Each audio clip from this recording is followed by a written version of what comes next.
The kind of morning where the rain didn't just fall, it poured, soaking the city in a gray haze. The marble floor of the five-star Grand Regency Hotel gleamed under the soft lights, reflecting the silhouettes of luxury travelers wheeling designer luggage through the polished lobby. The staff moved quickly and gracefully like dancers in a well-rehearsed ballet.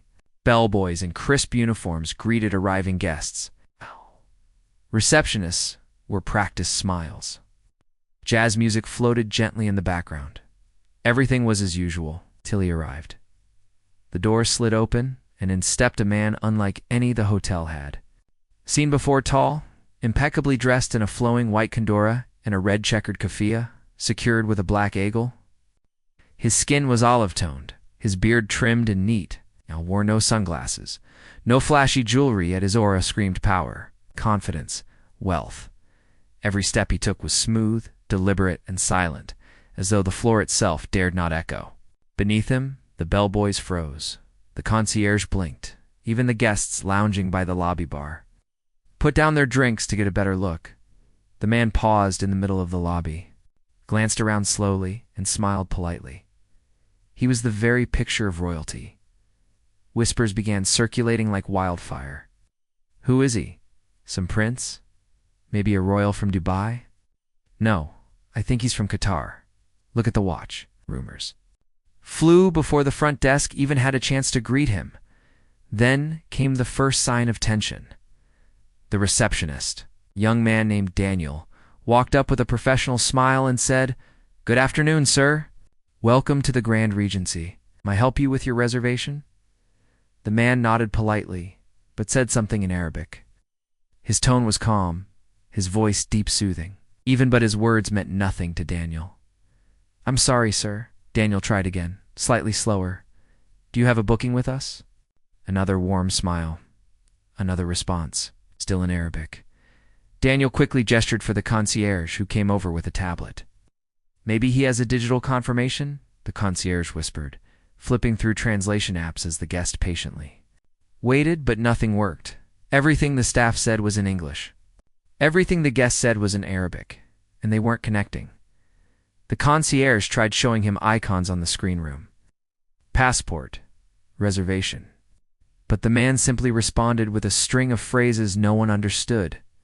By now, even the hotel director, Mr. Whitmore, a seasoned manager in his 50s with decades of luxury experience, had joined the small crowd forming near the desk. "Let me try," Mr. Whitmore said, pulling out his phone.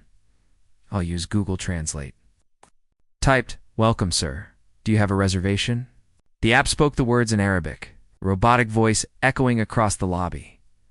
The man chuckled gently, responding against, lightly slower this time, as if to help.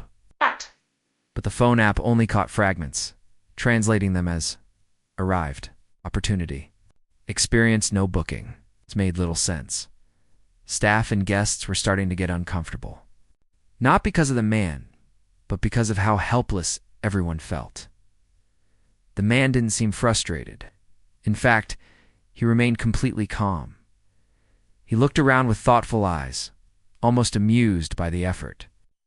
Every now and then he nodded in understanding, or placed his hand gently over his chest, a traditional Arab gesture of respect. But even his kindness made the situation feel more surreal.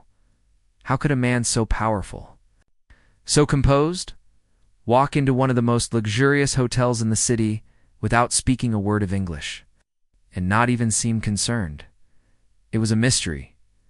More than that, it was a challenge. One no one knew how to solve. Guests began to whisper, "Is he really a billionaire? He doesn't seem angry. That's weird, right? I heard some of these royals do this, go undercover to test service."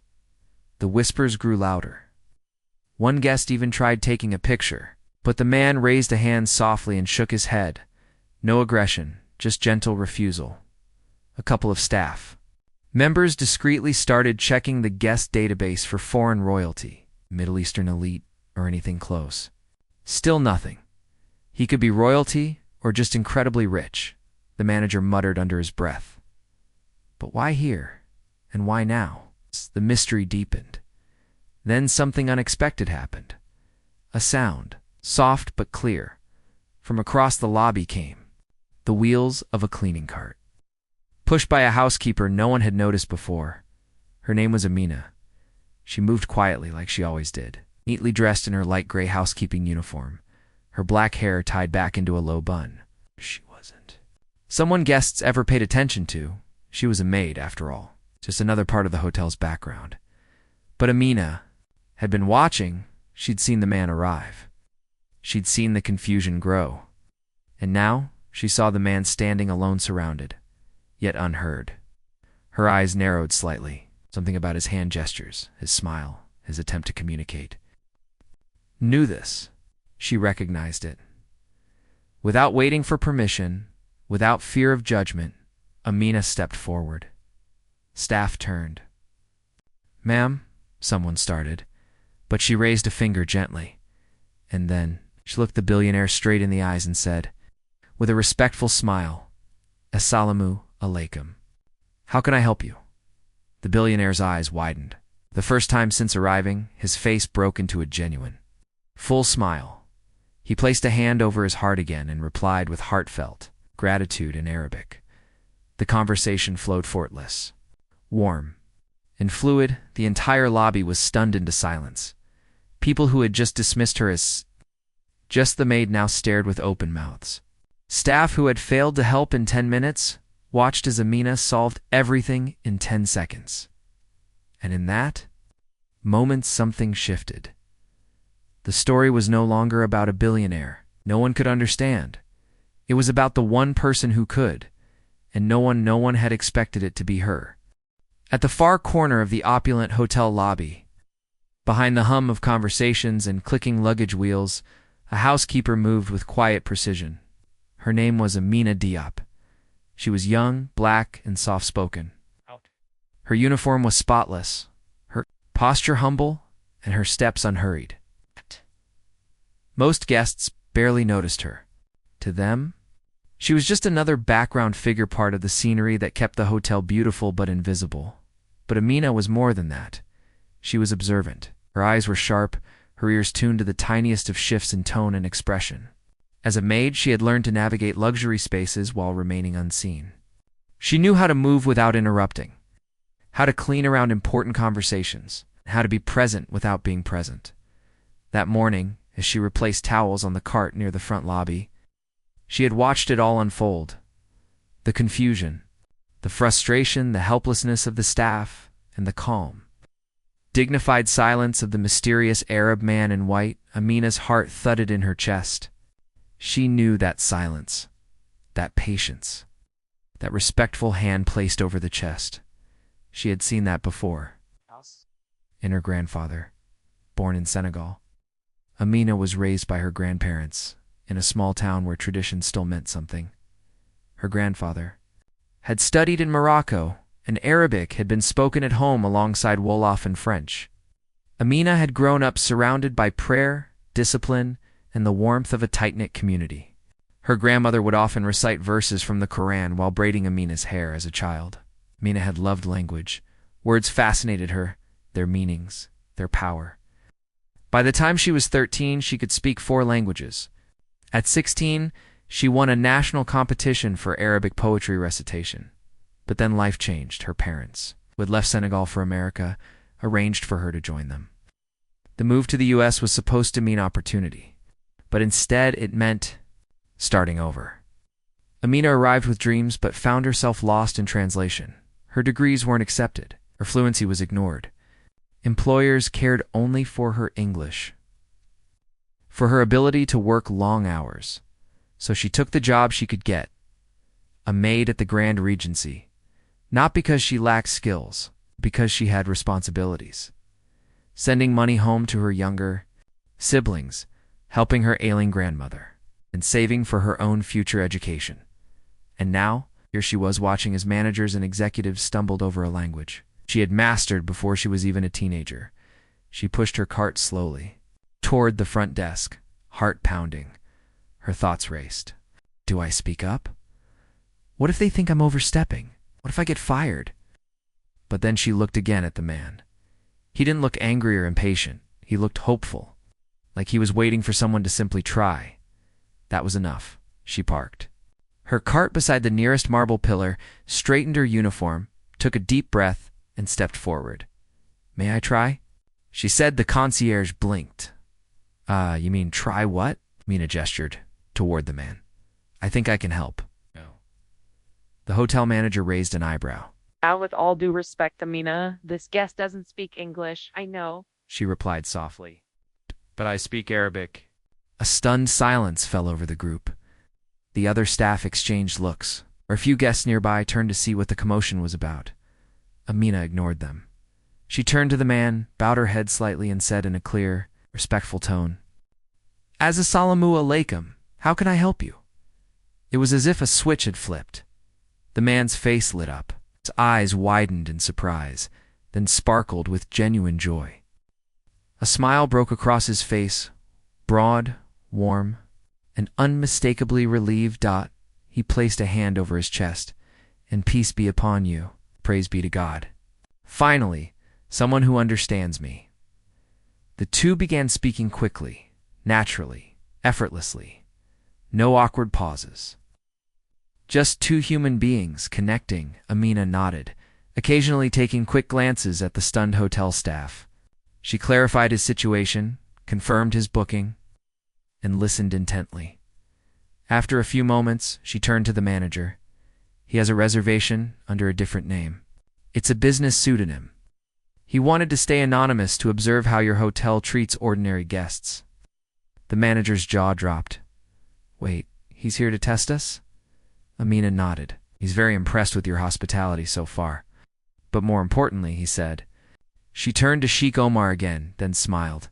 "He said he's especially impressed with the courage it took for a maid to speak up when no one else could help him." The room fell completely silent. More staff members gathered around, including the hotel director, who approached slowly with an apologetic smile. I had no idea," Mr. Whitmore stammered. "Amina, this is extraordinary." Sheikh Omar looked at Amina with curiosity, then leaned closer and asked her a question in Arabic. Amina listened, smiled again, then turned back to the staff. "He wants to know my story," and so she told him. Not everything, but enough. She was from Senegal. She had studied Arabic and moved to America to support her family, but this job was a stepping stone. That she believed in dignity, no matter her role. Sheikh Omar listened carefully, his expression thoughtful. He didn't interrupt. When she finished, he simply nodded. Then he said something that surprised everyone. "You will be part of my team." Within 24 hours, the entire hotel knew the story. Guests approached Amina with admiration. Staff who once overlooked her began to greet her with newfound respect. Even the hotel owner called to personally thank her for preserving their reputation. Sheikh Omar extended an offer. A position in his international hospitality group as a guest experience consultant. Based in Dubai with full training and a generous salary, Amina cried. Not because of the money, but because, for once, someone saw beyond her uniform, beyond her skin, beyond her job title. She was no longer just a maid. She was a bridge between cultures, a voice that had broken the silence. A reminder that true wealth isn't always seen, it's felt. And in that moment, Mina realized something. She hadn't just translated words. She had translated humanity. In the wake of the lobby miracle, Amina's world began to shift in ways she'd never imagined possible. Overnight, she had gone from being the invisible maid in a gray uniform to the woman who spoke the language no one else could, the one who bridged cultures. Cleared confusion. It saved the hotel's reputation with one simple phrase spoken from the heart. But the real story, as always, lay beneath the surface. 1. A life rooted in culture and resilience. Amina Diop was never meant to be ordinary. From her earliest days in a sun-drenched village outside Dakar, Senegal, she had been raised in the richness of culture, community, and conviction. Her father had died young, and her mother had worked tirelessly as a seamstress. When Amina was 5, her grandparents took her to Casablanca, Morocco. To ensure she received better schooling, in Morocco, Amina was immersed in Arabic culture, learning not only the language, but the poetry, traditions, and values that came with it. She studied the Quran alongside algebra and listened to Moroccan storytellers weave ancient tales under the starlit sky.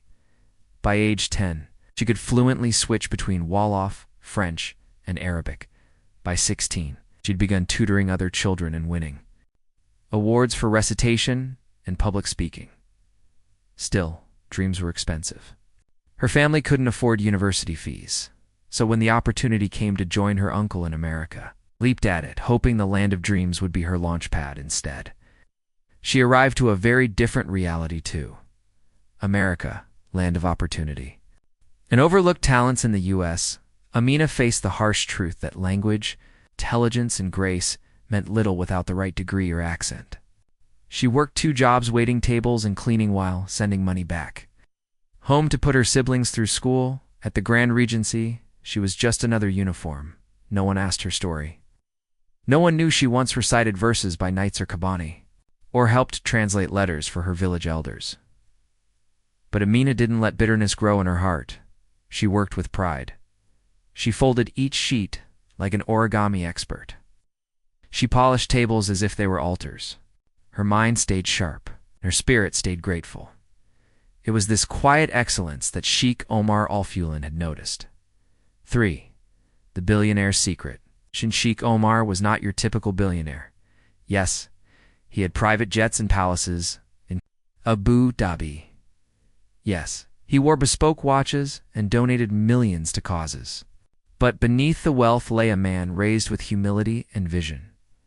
Born to a royal family, Omar had been educated at Oxford but never lost his deep Islamic values. His father had always told him, you can only lead people if you remember what it's like to walk among them. So when it came time to invest in expanding their family's hotel empire into the West, Omar made a bold decision. I'll go myself, he said. I won't announce who I am. Want to see how I'm treated as a guest, not a prince. His advisors warned him it was risky, but Omar insisted. He booked a room at the Grand Regency under a false name, dressed modestly, and flew in alone. What he encountered shocked him. Despite the 5-star setting, no one tried to communicate with him beyond English. Staff gave up quickly. Managers smiled politely but offered no effort. He didn't expect perfect service, just genuine human connection. And he didn't get it. Until in MS4. The connection that changed everything, when Amina greeted him with a smile in warm Arabic. It was more than translation, it was recognition. She saw him not as a problem to fix, but as a person to serve. They spoke for 20 minutes. He told her about his purpose, his quiet test, and his growing frustration. Amina listened without interrupting. He asked about her life, and she told him cautiously, not expecting him to care. But he did. Their conversation became the turning point, not just for the hotel, but for both their lives. That evening, Omar asked the hotel manager to arrange a private meeting. Amina arrived at the penthouse suite unsure. She was in trouble or being thanked. What she got was neither. She got an offer 5A. Life-changing opportunity. Omar explained that he was acquiring several properties across North America. But he wasn't just looking for investors or consultants. He was building something deeper. I'm creating a guest experience team, he said, made of people who understand service from the inside. People with heart. People like you. Mina's breath caught in her chest. He offered her a role as a hospitality director in training, with housing in Dubai, mentorship under his personal team, and a salary more than 10 times her current wage. Why? Me, she whispered. He smiled. Because everyone else spoke to my clothes. You spoke to my soul, she accepted. Not for the money, but for what it meant. Validation, dignity, a chance to rise on her own merit. 6. The ripple effect. The news spread quickly through the hotel. Staff celebrated. Management offered her promotions to keep her. But Amina had already made up her mind. Her last week at the hotel was filled with hugs, laughter, and tearful goodbyes. Guests left notes thanking her. One elderly woman handed her a bracelet and whispered, "You reminded me that kindness still matters."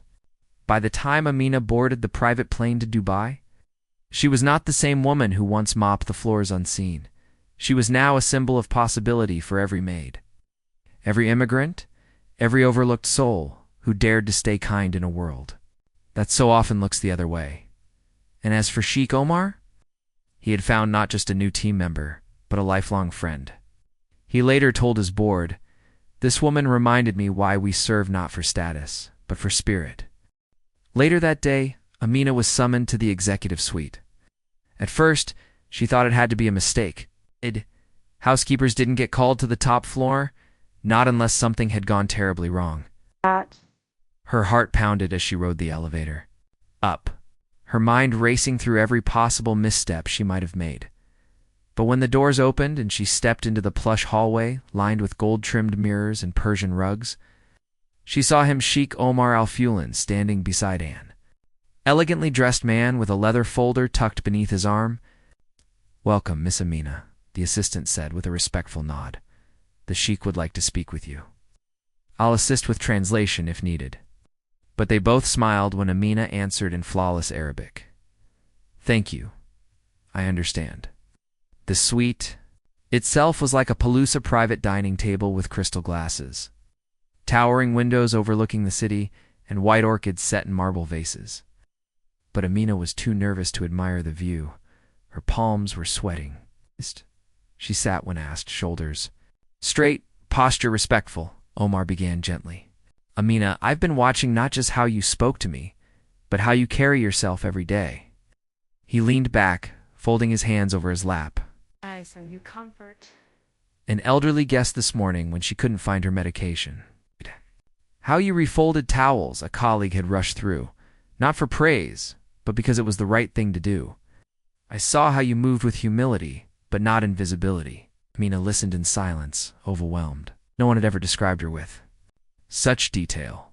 No one had ever seen her like this. Then Omar said something that shook her deeply. "You remind me of someone," he said softly. "My mother." He paused, glancing at a photo on the table beside him. It showed a strong-looking woman in traditional Emirati dress, holding a young Omar beside a desert oasis. She believed true leadership starts in service. "She taught me that kindness is strength in disguise." He stood and walked toward the window, hands behind his back. "I didn't come here just to find a hotel to buy. I came to find people. People who believe in more than money. People who understand what it means to serve from the heart." He turned to face her. "That's why I'd like to offer you a position as our international hospitality liaison, not as a maid, not as a translator, but as someone who will help us build a global standard of empathy-driven service." Amina blinked. She wasn't sure she had heard correctly. "I want you to work directly with me and my senior team. You'll train with us in Dubai. We'll cover everything: your travel, your residence, even support for your siblings' education." The assistant handed her a folder with the details. Numbers inside made her breath hitch. A salary 10 times what she was currently making, health benefits, leadership training, mentorship. She couldn't speak, not because she didn't want the offer, but because for the first time, someone had truly seen her. Amina had spent years fading into the background, but now the spotlight didn't burn it. Warmed tears filled her eyes. "I don't know what to say," she whispered. Omar smiled. "Say yes, then let's begin." She nodded, and in that moment, her world changed forever. Over the next few days, Amina transitioned slowly out of her duties. Word of her promotion spread. Like wildfire, staff gathered to wish her well, bringing small gifts, hugs, and blessings. One guest left her a handwritten letter saying, "Your smile changed my trip and my life." Amina spent her last day in the hotel lobby not cleaning, but sitting beside Omar, helping him evaluate service procedures, guest interaction, and staff dynamics. Her input was thoughtful, sharp, and filled with compassion. "We don't just want polished marble," she told him. "We want guests to feel at home. That begins with eye contact, a genuine smile, an open hand." Omar nodded with pride. Spoken like a true leader. When it was finally time to leave, the staff gathered in the lobby. For a farewell, the general manager gave a short speech. A few of her co-workers cried, but it was Omar who stepped forward and said the words no one would forget. Today we say goodbye to a housekeeper. Tomorrow, the world will know her as a visionary.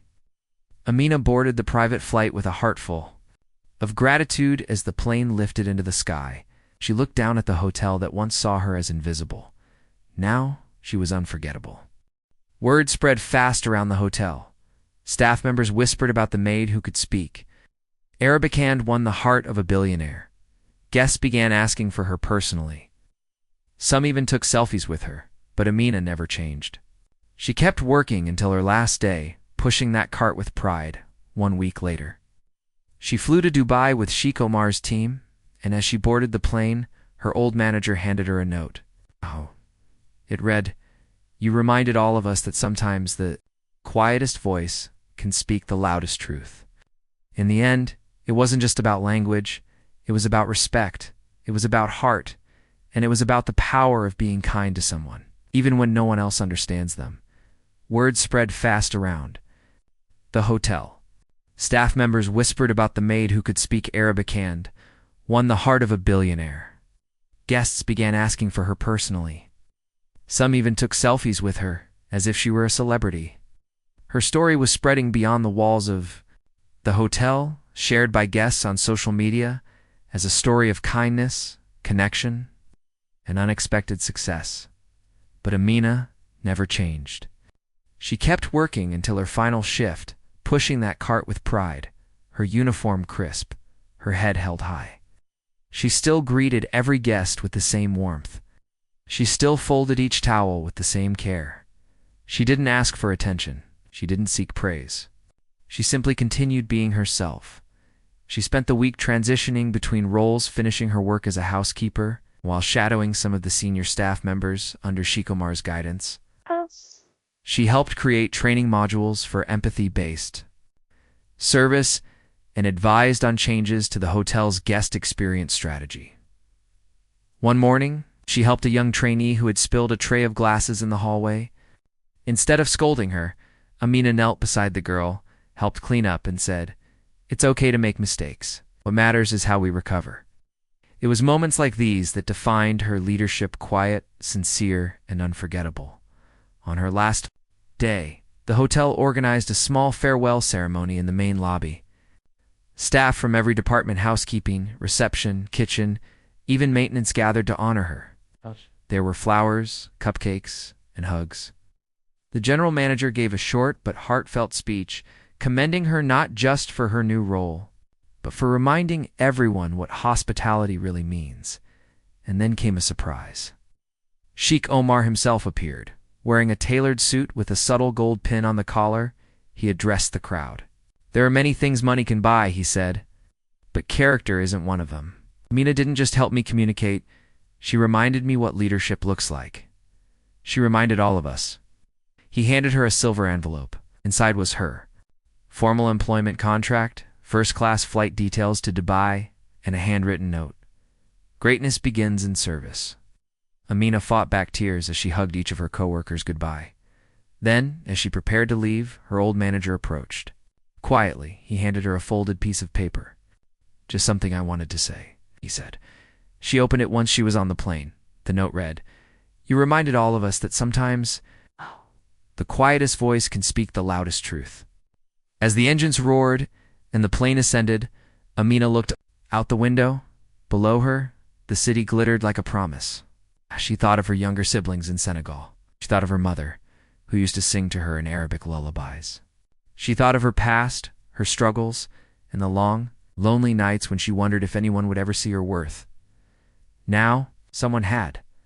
But it wasn't just Sheikh Omar, it was the world. Because in the end, it wasn't just about language.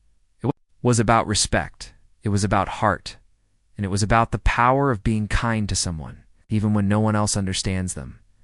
THNKX for watching my video. Please don't forget to subscribe, my channel, and press the bell icon. Word spread fast around the hotel. Staff members whispered about the maid who could speak. Arabicand won the heart of a billionaire. Guests began asking for her personally. Some even took selfies with her, but Amina never changed. She kept working until her last day, pushing that cart with pride. 1 week later, she flew to Dubai with Sheikh Omar's team, and as she boarded the plane, her old manager handed her a note. Oh. It read, "You reminded all of us that sometimes the quietest voice can speak the loudest truth."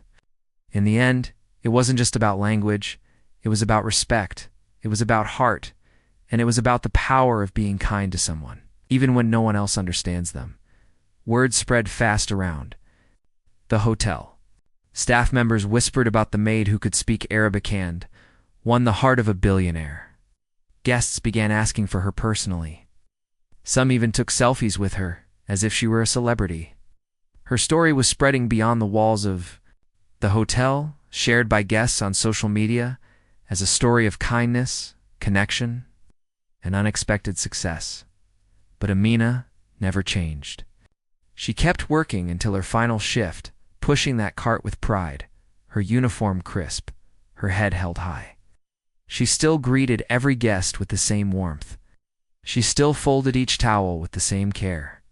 She didn't ask for attention. She didn't seek praise. She simply continued being herself. She spent the week transitioning between roles, finishing her work as a housekeeper while shadowing some of the senior staff members under Shikomar's guidance.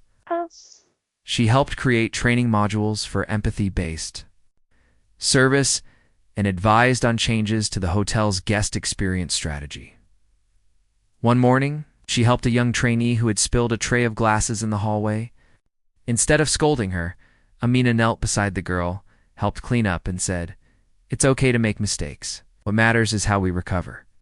It was moments like these that defined her leadership: quiet, sincere, and unforgettable. On her last day, the hotel organized a small farewell ceremony in the main lobby. Staff from every department, housekeeping, reception, kitchen, even maintenance, gathered to honor her. There were flowers, cupcakes, and hugs. The general manager gave a short but heartfelt speech, commending her not just for her new role, but for reminding everyone what hospitality really means. And then came a surprise. Sheikh Omar himself appeared. Wearing a tailored suit with a subtle gold pin on the collar, he addressed the crowd. "There are many things money can buy," he said, "but character isn't one of them." Amina didn't just help me communicate, she reminded me what leadership looks like. She reminded all of us. He handed her a silver envelope. Inside was her formal employment contract, first-class flight details to Dubai, and a handwritten note. "Greatness begins in service." Amina fought back tears as she hugged each of her coworkers goodbye. Then, as she prepared to leave, her old manager approached. Quietly, he handed her a folded piece of paper. "Just something I wanted to say," he said. She opened it once she was on the plane. The note read, "You reminded all of us that sometimes the quietest voice can speak the loudest truth." As the engines roared and the plane ascended, Amina looked out the window. Below her, the city glittered like a promise. She thought of her younger siblings in Senegal. She thought of her mother, who used to sing to her in Arabic lullabies. She thought of her past, her struggles, and the long, lonely nights when she wondered if anyone would ever see her worth. Now, someone had. But it wasn't just Sheikh Omar, it was the world. Because in the end, it wasn't just about language. It was about respect. It was about heart. And it was about the power of being kind to someone, even when no one else understands them. THNKX for watching my video. Please don't forget to subscribe, my channel, and press the bell icon.